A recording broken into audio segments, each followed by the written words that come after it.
प्रभु का धन्यवाद करती हूँ इस सुंदर समय के लिए, संगति के लिए, करुणा और दया के लिए, हर एक आशीष और बरकत के लिए जो उसने हम पर दी और हम धरती पे जिंदा हैं, उसका नाम ले रहे हैं। परमेश्वर आपको आशीष और बरकत दे और आपको संभाले, हर परेशानी, हर आजमाइश से बचाकर अपनी पनाह में रखे। तो भाई बहनों, हमें प्रभु यीशु मसीह के नाम से आखिर में कहना चाहिए आमीन।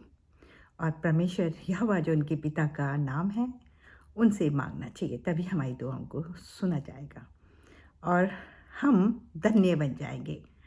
तो जो बाइबल पढ़ता है वो भी मुबारक है, जो सुनता है वो भी मुबारक है, जो वचनों पर चलता है वो भी मुबारक है। और इन वचनों को आप चारों तरफ फैला सकते हैं, ये आपके हाथ में है। तो जागते रहिए, प्रार्थना करते रहिए, परमेश्वर के सामने मुबारक बनिए, तो वो भी आपको ताकत और कुव्वत से भर देगा। तो आज हम बात करेंगे उत्पत्ति की किताब में से दूसरे अध्याय से कि परमेश्वर ने अपने बेटे यहोवा ने प्रभु यीशु मसीह को क्यों भेजा और क्यों उसको धरती पर आना पड़ा और किस कारण परमेश्वर ने अपनी मर्जी अपने बेटे से पूरी करवाई और उसने खून बहाया, कोड़े खाए और बाप की मर्जी को पूरा किया। तो उत्पत्ति को अगर हम अध्याय 2 पढ़ते हैं तो वहाँ पे लिखा है कि परमेश्वर ने दुनिया को बनाया 5 दिन के अंदर, सूर्य, चांद, तारे, और छठे दिन उसने मनुष्य को बनाया और मिट्टी से बनाया, गूंद कर और अपनी सांसें फूंक दी और एक सुंदर से बगीचा, जिसको अदन का बगीचा कहते हैं, उसमें छोड़ दिया। और फिर परमेश्वर यहोवा उनसे शाम के समय मिलने आता था और उसने देखा आदम अकेला है, तो उसके लिए एक औरत को बनाया और उसको भी वैसे ही बनाया जैसे आदम को बनाया था। और आदम ने उसका नाम हव्वा रखा, यानी कि आदम और हव्वा। और आदम की एक पसली निकाल कर परमेश्वर ने उसके अंदर डाल दी और उन दोनों को बगीचे में छोड़ दिया और बहुत सारे फल बनाए। एक वृक्ष बनाया जिसमें जीवन का और ज्ञान का फल था, उसको कहा ये मत खाना, सब कुछ खा सकते हो, जानवर, पृथ्वी के जो कुछ है वो सब तुम्हारे अधिकार में है। और वो दोनों रहने लगे उसमें और परमेश्वर उनसे बातें करने के लिए शाम के समय आता था और मिलता था। ये हमें बाइबल से पढ़ने पर पता चलता है।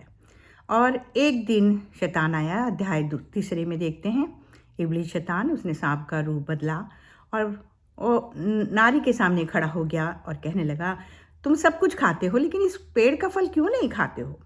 तो नारी ने बोला, औरत ने बोला कि देख, हम इसको नहीं खा सकते क्योंकि जिसने हमें बनाया है उसने मना किया है, अगर हम खाएंगे तो हम मर जाएंगे। लेकिन शैतान ने कहा, नहीं, तुम मरोगे नहीं, बल्कि तुम्हारे में तो बहुत ज्ञान आ जाएगा और तुम हमेशा की ज़िंदगी पाओगे। और ये बात सुनकर नारी का मन खराब हो गया और उसने शैतान के जरिए वो फल को खा लिया। और फल खाते साथ उसने अपने पति को भी खिलाया, दोनों ने वो फल खाया। देखने में वो सुंदर था, खाने में बहुत स्वादिष्ट था, बाइबल बता रही है। और उनको लगा कि हम नंगे हैं और हमारे शरीर पे कुछ कपड़े नहीं हैं, और वो शर्माने लगे और पेड़ के पीछे छुप गए। और परमेश्वर आया और उसने देखा कि दोनों छुपे हुए हैं, तो उसने पुकारा, आदम, हव्वा, तुम कहाँ हो? तो उन्होंने कहा, पेड़ के पीछे हैं। तो आदम ने कहा कि प्रभु हमें शर्म आ रही है। तो परमेश्वर ने कहा, तुमने क्या ये पेड़ का फल खा लिया है? तो उसने कहा, हाँ, हमने खा लिया है, मेरी जिस औरत को तूने मुझे दिया है उसने मुझे खिलाया। और परमेश्वर को बड़ा गुस्सा आया और परमेश्वर ने उनको कहा, तुमने ये अच्छा नहीं करा, मेरी आज्ञा को टाला है और मैंने तुम्हें रचा है, तुम मेरी बातें नहीं मानी।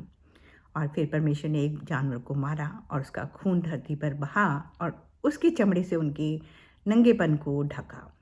और परमेश्वर ने कहा कि कहीं ऐसा ना हो ये जीवन का पेड़ भी खा लें तो ये हमेशा की तरह हमारी तरह जिंदा हो जाएंगे।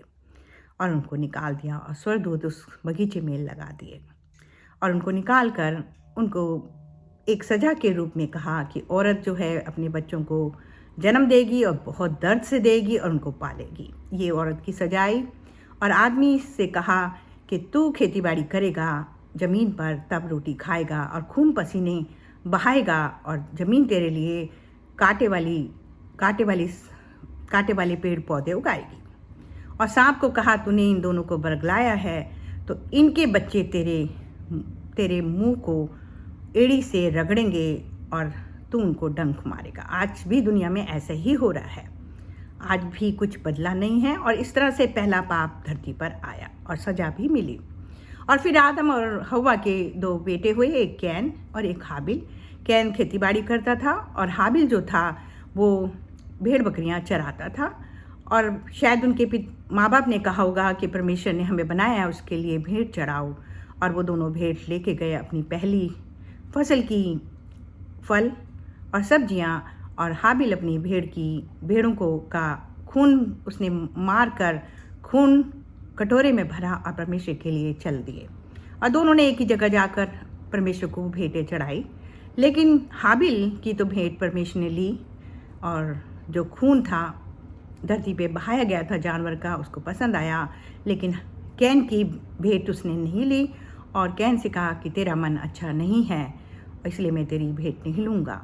और फिर परमेश्वर के जाने के बाद कैन को बहुत गुस्सा आया कि मेरे भाई की भेंट क्यों ली और मेरी क्यों नहीं ली, और उसने वहीं पर हाबिल को मार दिया। ये दूसरा पाप धरती पे आया, यानी खून बहाया गया। और इसके बाद हम अगर आगे तक बाइबल पढ़ते हैं तो आगे लिखा है कि पृथ्वी पर कैन के बच्चे फैल गए और आदम और हव्वा के और भी बच्चे हुए। और उस समय एक ही भाषा बोली जाती थी और एक ही जाति के लोग रहते थे, क्योंकि धरती बिल्कुल अकेली खाली पड़ी थी। और फिर कैन की वंशावली में बहुत पाप होने लगा और आदम हव्वा के बच्चे पाप में घिर गए। और उनमें से एक नूह था। नूह की किश्ती के बारे में आपने बाइबल में पढ़ा ही होगा। नूह को परमेश्वर ने कहा कि देख नूह, ये लोग बहुत पाप करते हैं और मैंने इनको बनाया है, और आज मैं इनको बनाकर पछता रहा हूँ। और ये धरती जो है पाप से भर चुकी है। अब मेरे सामने क्वेश्चन है कि मैं इनको सबको तबाह कर दूं, और तू मेरे लिए एक जहाज़ बना और उसमें एक छोटी छोटी कोठरियाँ बनाना और 2 मंजिल बनाना, और इस जहाज़ के अंदर अपने परिवार को लेकर चले जाना और जानवर आ जाएंगे। और जहाज़ जो था वो 100 साल बनाए। और नूह ने परमेश्वर के वचन जो थे, जो उसने कहे थे परमेश्वर यहोवा ने, उनको भी उसने प्रचार किया कि ये धरती नाश होने पर है और परमेश्वर मारने पर है, और 40 दिन तक बारिश होती रहेगी और सब बह जाएंगे। लेकिन किसी ने नहीं माना और सब कहने लगे कि बारिश तो पड़ती नहीं है, तो क्या समुद्र को लाएगा यहाँ पर इस जहाज़ में बिठाने के लिए। और वो उसका मजाक उड़ाते रहे और नूह प्रचार करता रहा। नूह का काम था प्रचार करना, और वो करता रहा। और इस तरह से जब जहाज़ तैयार हो गया और सब कुछ उसमें उसका परिवार चला गया और जानवर भी, और 7 दिन तक बाइबल में लिखा है कि दरवाज़ा खुला रहा। परमेश्वर चाहते थे कि कोई तो आए जो परमेश्वर के क्रोध से बच जाए, लेकिन कोई नहीं आया। और इस तरह से 8 लोगों को बचाया गया, और उनके 3 बेटे और 3 बहुएं थी, और पति नोहा और उसकी वाइफ थी। और फिर ये दोबारा से धरती बनी। तो भाई बहनों, ये पार्ट 1 है। दूसरा जरूर जानिए। मैं पूरा सारा कुछ आपको बताऊंगी। परमेश्वर की महिमा हो, और परमेश्वर जितना मुझे ज्ञान देगा मैं वहाँ तक आप तक पहुँचा सकती हूँ। तो बाइबल में लिखा है कि प्रभु यीशु मसीह ने भी ये वचन कहे थे ना, कि जैसे नूह के समय होता था, सारी पृथ्वी के लोग पापी थे, उस समय परमेश्वर ने धरती को ख़त्म किया था पानी के द्वारा। और उस समय जब मनुष्य का पुत्र यानी प्रभु यीशु मसीह आएंगे, तब भी ऐसे ही होगा। और आज भी वही पाप दुनिया में भर गया है, यानी व्यभिचार, खून खराबा, चारों तरफ लड़ाइयाँ, झगड़े, मार पीट, कई देश आपस में टकराने को तैयार हैं, महाशक्तियाँ आपस में लड़ने को तैयार हैं। और ये सब बातें आप आज देख ही रहे हैं। बाइबल की बहुत सारी बातें जो हैं, भविष्यवाणियाँ पूरी हो रही हैं। तो आपको प्रार्थना करनी है, और प्रार्थना के द्वारा आप बच सकते हैं। और प्रभु यीशु मसीह के नाम से आप जो कुछ मांगेंगे वो भी मिल सकता है। और प्रभु यीशु मसीह के द्वारा ही नजात है, किसी और के द्वारा नहीं है।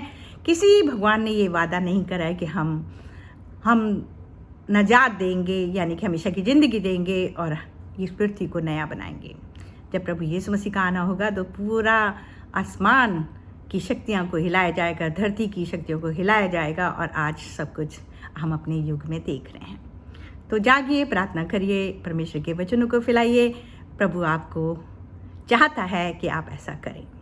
और मसीह लोग, आप लोग तो पहले ही परमेश्वर के न्याय के दिन खड़े हो गए। अगर आपने अपनी गलतियों को नहीं सुधारा और आप ये सोचते रहे कि कुछ नहीं होगा, कुछ नहीं होगा।